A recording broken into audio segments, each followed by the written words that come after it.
This is Shelley Kraft coming to you live on SNN.Live. We're coming to you from the 45th Annual New Orleans Investment Conference 2019 in New Orleans. I have with me on today's program David Terry from Blue Sky Uranium. It's a public company. I'm going to give you two symbols, BSK on the TSX-V and BKUCF in the U.S. on OTC markets on the OTC-QB. David, welcome to SNN.Live. Thank you very much. It's good to be here. It's good to have you. Let's get started with a brief overview of the company, and we'll go from there.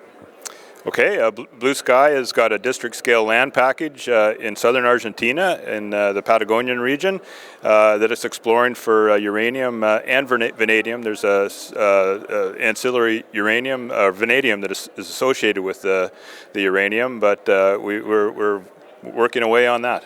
Now, what's some history behind the company? Well, Blue Sky started in the mid-2000s with a discovery of uranium in Patagonia, in northern Patagonia, and we started off with an initial discovery, flew a large airborne survey, expanded our land package, and then flew another airborne survey and made a number of discoveries that have led to the large district-scale land package that Blue Sky has today.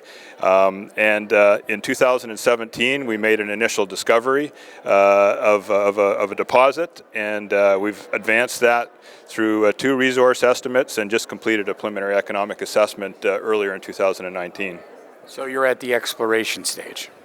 We're at the exploration stage. We have this one deposit that we've discovered so far that has some preliminary economics around it, but we have a lot more to explore. Now, tell me about the size of the land package. Well, we control mineral rights of over 200,000 hectares, and our land package spans a 145-kilometer trend. So it's massive, and throughout that we have a number of different target areas at various levels of advancement, and the PEA and the resource estimate is on a target called Havana, which is at the southeastern end of our massive land package. What's the geopolitics in Argentina? Well, first off, I'll say Argentina is a nuclear country. They derive a significant amount of their energy from nuclear power.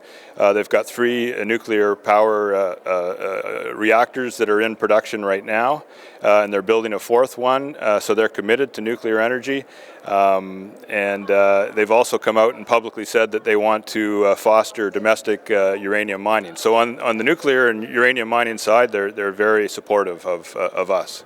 What is the growth of uranium usage in the world?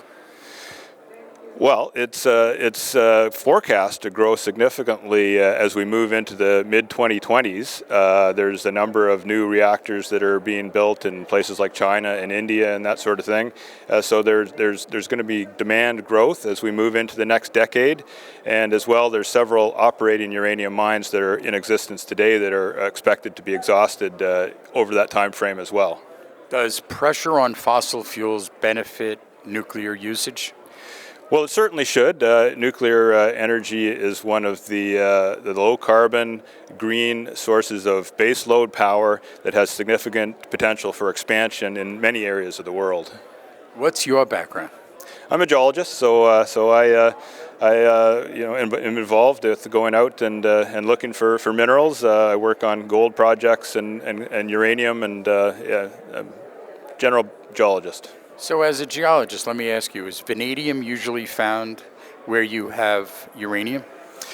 It certainly can be. There's a number of deposit types of uranium around the world that have significant vanadium components, and certainly what we're exploring in Argentina is one of those. And as you might know, vanadium has traditionally been used as a steel hardening alloy, but it's becoming better known as a green battery metal. So, David, you're a public company, so only tell me what you can. What are some growth drivers for the rest of 2019 going into 2020? Well, as I said, we've completed this preliminary economic assessment earlier in the year that really sort of gives early stage guidelines on what operating costs and capital costs and that sort of thing would be for a mining operation in that part of the world. So now that we've got that out in the public domain and we kind of know it ourselves, obviously, we're focused on exploring and growing the resources. And so there's a number of different targets, as I said, throughout our land package that have good potential and they just need exploration. And so that's what we're working on right now.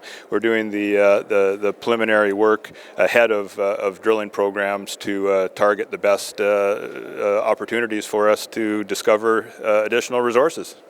What is Blue Sky's competitive advantage? The team obviously is very important. We've got a great team of people who are expert at making discoveries and exploring in that part of the world. We've got a commanding land package. We really control the whole district because we discovered it, we're focused on making it bigger and making it a success. Let's get your website out for our investor audience for more information. More information at www.blueskyuranium.com. Ladies and gentlemen, David Terry, Blue Sky Uranium, publicly traded company. Here's two symbols: BSK on the TSX-V, BKUCF on the OTC QB. I'm Shelley Kraft. This is SNN.Live, coming to you live from the 45th Annual New Orleans Investment Conference 2019, right here in New Orleans. Thank you, David, for coming on. Thanks, Shelley. Got it. My pleasure.